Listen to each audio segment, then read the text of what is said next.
Well, we do use fluoride in the water. Most people know that. Yeah. In a concentrated form, it's a pretty strong acid, and so the dilution factor that we use as it goes in the system is perfectly safe, and it's within the recommended levels. But it leaked from a larger holding tank from a valve onto the floor of the plant. We're still investigating the cause, so at this point it's undetermined. But it was several thousand gallons, and so it's obviously nothing that we wanted our people to get involved in cleaning up. We have an emergency response plan for those kinds of situations, which we enacted and followed. Everybody was great. The Utica Fire Department hazmat team became the incident commanders and did a wonderful job. That's why we have them These here. guys are pros. No effect to the water at all. No effect to the drinking water. It was totally external to the water production process. Any effects to the facility at all? No, everything's cleaned up, and we're running back to normal. We did have to evacuate the building temporarily, and our operators were actually sitting in the trucks with the laptop computers connected to the console and operating the plant from outside the building. Look at that. So, yeah, Technology, it was great. huh? Technology is a wonderful thing. So everything, water production proceeded as normal, and the water was never affected. Talking to Pat Becher, the Mohawk Valley Water Authority here on 100.7 FM WUTQ. If you have any questions about your water, hey, now's a good time. Feel free to text them to us at 6230373, or you can call the show at 6240870. And, Pat, I know there's been some questions brought up to you and maybe the office in regards to safety and the use of fluoride in the water. I know that's something you wanted to talk about as well.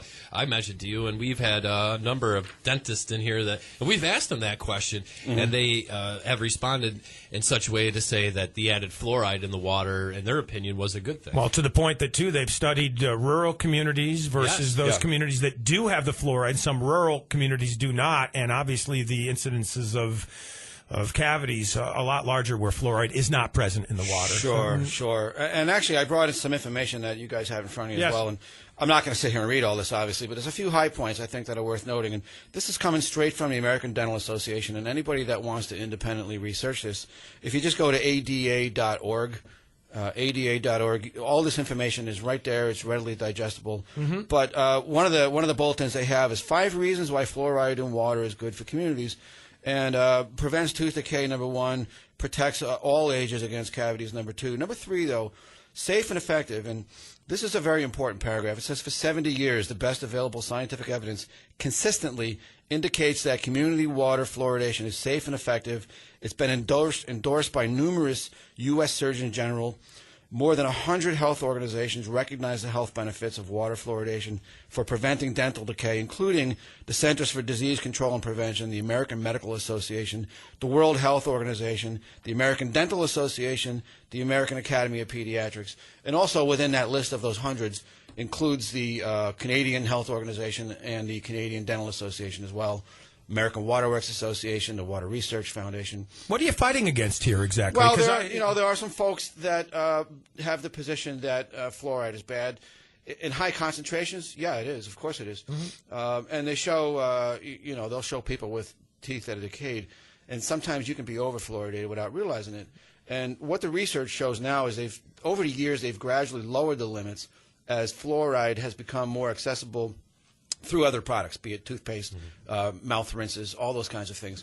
And so now they're recommending that in public community supplies like ours, they had a range. Now they're zeroing in on the lower portion of the range, which is where we've always been, at the low end of the scale. Hey, overeating is bad for you last I checked, too. So yeah, that's right. Yeah, we kind of talked about this off the air. You said like vitamin C, or if you took 100 aspirin, it's not good for you, but you take one, it's going to help you with your headache. Yeah, and the amount that we put in there, it's the way we measure it, it's 0.7 parts per million, and people might wonder, what does that mean? So there's a few examples here. That equates to about 1 inch out of 23 miles, or 1 minute in 1,000 days, or 1 penny out of $14,000. That's the fraction that the fluoride is being put into the water in that mix. But all the research consistently for 70 years has shown that it has reduced the incidence of cavities by a 3-fold factor. Of course. Before they started doing it, they saw 3 times as many cavities consistently across the country. The other thing people should know is that fluoride occurs naturally in groundwater. Now, we're a surface supply. That's why we add it. But if you go down where I grew up on Long Island, the Suffolk County Water Authority, they serve almost 2 million people. There's a groundwater source. So they don't put it in their water because it's already there. People that live around here on wells, many of those people have fluoride naturally occurring in their water. So it is there. It's a natural substance. It's perfectly safe as long as it's within the recommended guidelines. And one of the other topics brought up, well, we've talked about this before, is in regards to bottled water. And bottled water doesn't have the added fluoride in it. Right. And a lot of people are reverting back to the idea of bottled water. So you have the added incentive in your water. I think you also mentioned, highlighted in one of the parts here, that 75% of the communities in America have this fluoride presented in the water. So right. And the American Dental Association, in combination with state dental associations, has made it a goal to try to get among the larger systems, 80% of the U.S. population connected to public water supplies receiving fluoridated water.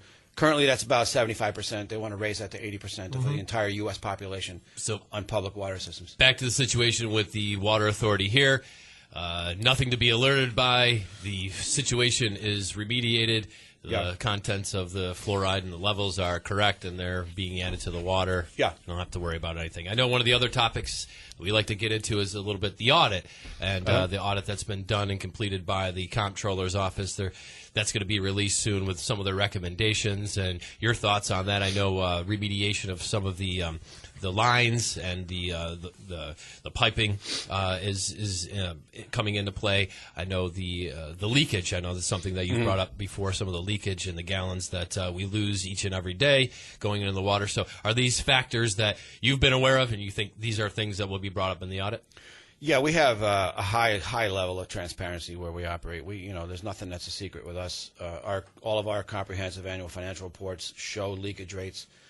We're very aware of it. It is an old system. Roughly a third of our piping is more than 100 years old. A lot of it's 150 years old. And, we are in the Northeast. Last winter, we all know the frost line was down at 6 feet. I was here with you folks talking about it. Yep. And so what happens is when the state controller's office comes in, they'll do a lot of testing in a whole range of areas of your business operations. They'll look at your accounts payable and receivables and payroll and a whole range of things. If they see anything that's a cause for concern, then they'll dig deeper into that topic. So after reviewing a lot of things, what they came back to look at was our water loss and leakage. And again, this is something that we've known all along. We've never tried to keep it a secret. Everybody knows we have a lot of water main breaks, and it's an old infrastructure. So the question is, from public policy perspective, how much money do we put into replacing pipes versus trying to maintain them and repair them and rehabilitate them in ways that are a little more cost-effective than outright replacement? If somebody gave us a couple $100 million, sure, we could make a big, dent in the water losses. But the good news is that we are gravity-fed for 90 to 95% of our customer base. So the only additional cost for that is the chemical treatment at the plant. And, I don't want to minimize anything. Every dollar is important. But the amount of money we would need to spend to bring that down dramatically would just dwarf what we'd save in the chemical costs. And Pat, you talked about the stated goals to increase fluoridation from 75% to 80% of the population nationwide. Does that apply to us here in the Mohawk Valley? And what are you doing to try and do your part to increase the fluoridation for people here? Well, anybody that's connected to our system is receiving fluoridated water right now. The Dental Association would like to see communities that do not add fluoride begin to do that. In fact, in one of the handouts I showed you, there's a quote directly from the president of the Dental Association saying that those communities that don't use fluoride, that people within the community should begin to educate their public leaders on the need to put fluoride in the water. That's the position of the American Dental Association and the World Health Organization. And how do they go about doing that? How do they go about achieving that? Is that an easy fix for those communities? Smaller systems typically don't do it just because of the expense. It's another chemical to manage. It's more feeding equipment that they have to install. And there's a certain level of expertise that they need to do that. There's training that has to go with it to handle those chemicals. So what you're going to see is in small community systems for small villages, it's a little harder. It's less practical to implement. For larger systems that have the money and the wherewithal, the leading medical associations say you ought to try to make that step and put it in place. And do you know off the top of your head maybe the number or even percentage of towns or villages or municipalities that aren't hooked to your system, that aren't really receiving I don't know that. Locally, I'm not sure who uses it around here and who doesn't. I know that the city of Oneida does not, where I live. They do not put fluoride in the water. And the interesting thing is they've put that up for public referendum. And so some folks will say, well, gee, we don't really have a say. Most community systems are run as a public agency, and there is public oversight. And so it's a representative democracy type of system. So whether you want to push your community to start using fluoride or push your community to stop using fluoride, you know, talk to your elected leaders, bring them whatever information you have. Our position is that the vast preponderance of research that's been out there over 70 years supports the notion that this is a health benefit. They say that every dollar you spend on fluoride saves $38 in dental costs in the local community. Good stat. Yeah. Pat Becher from the Mohawk Valley Water Authority hanging with us here in the studio on the Talk of the Town. And we have a politician joining us on the phone right now, Gary Colarusso from Kirkland. Gary, how are you? Hey, Gary. Good morning. You have an elected official on. Good morning. Welcome. Yes. You have a public servant that's calling the show. That's who you have right now. You are all of the above. I'll leave the politics to the politicians. A question for Pat. Sure. Pat, first of all, good morning, Pat. Good morning. A question for you. We've been in the news. We're hearing a lot about issues in, I believe, Chicago with the high lead content in the water and what's happening there, which is an absolute travesty. I know the water supply for us we're pretty thankful that we've got a pure water supply. But as you'd mentioned earlier in the interview, you've got some fairly old lines that this pure water actually goes through. What are the odds or options or chances of some of these old lines actually containing lead, which is really kind of out of your control from historically? But are there lines in the area that were either soldered together or lead packed, or is there any opportunity for lead to leach into this water system from somewhere? Well, that's a great question, and we get asked that periodically. And I will say, first of all, anyone that knows me and has worked with me knows that I have the utmost respect for public officials and elected folks, and certainly you're in that category, Gary.